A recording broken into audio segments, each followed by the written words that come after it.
Okay, guys, so I told you I was going to wait another 20 minutes, but we waited 2 minutes, and then I suddenly heard this gurgling noise, and I came in here and just got the tail end of this at 2 minutes. So that would have been a total of 32 minutes. The Drano gel actually managed to eat through the blockage. So what we have to do now is flush it with hot water. I don't think the directions have an amount of time. It just says flush with hot water. Repeat if necessary. So we'll turn on the hot water, let that run for a while. We'll see how the drain does. If it fills back up immediately like it is now, maybe our problem is not solved.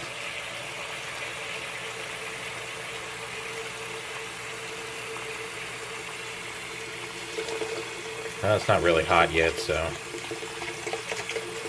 Oh, there it goes. That's pretty hot. Okay, so we'll let that run for a while and see how this drain ends up doing. I'm pretty impressed that actually managed to clear out whatever blockage was in there.